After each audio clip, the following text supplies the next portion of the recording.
Hello friends, today we are going to do chapter number 5, A Job Horse and Jerry Barker. One day, my master sold me to a livery stable. Livery stables are places where ladies and gentlemen can let horses and carriages.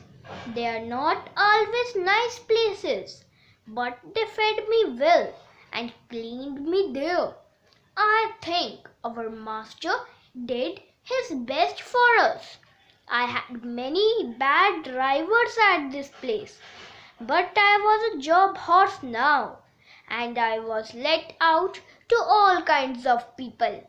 My master took me to a horse fair where people buy and sell horses.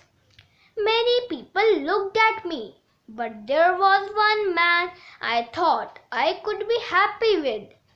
He was not an earl or a squire, but I knew quickly that he loved horses. He had a gentle voice and cheerful grey eyes. "Well, old boy, I think you are the one." He paid my honour, and then we rode away together on a pretty country road to London.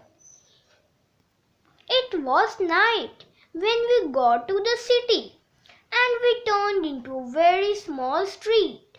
A young woman came out of one of the houses with a little boy and girl.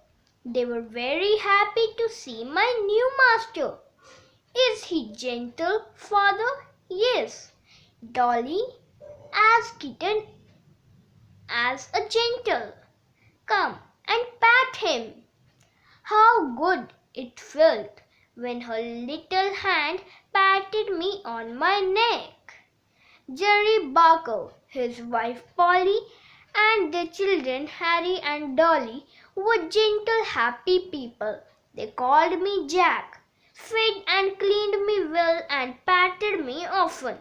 Jerry was a cab driver, and his other horse, Captain, and I stayed together.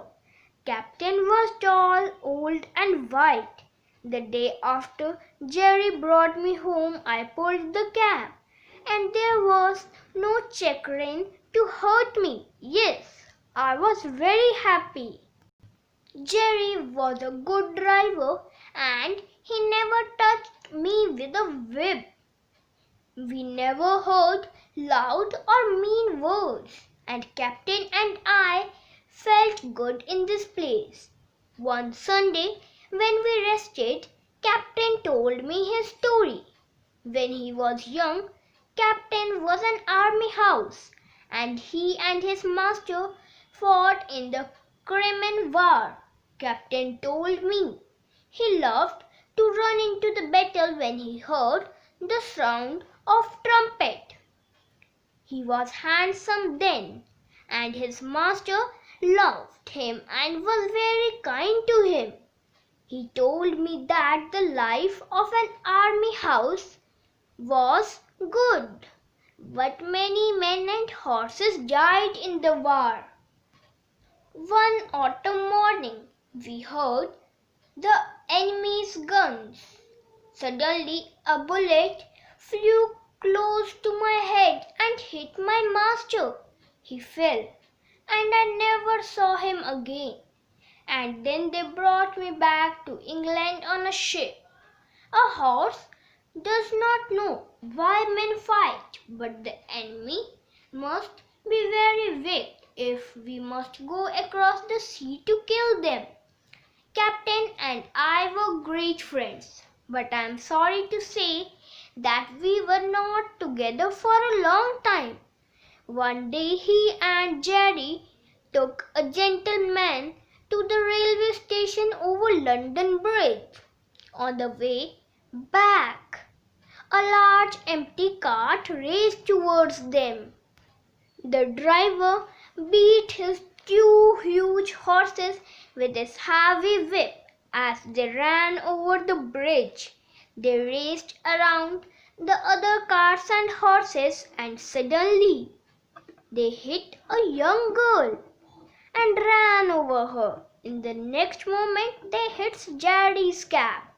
Both the wheels fell off and the cab hit the ground. It pulled Captain down and a piece of the cart cut into his side. Jerry fell too, but he wasn't hurt. He always said it was a miracle.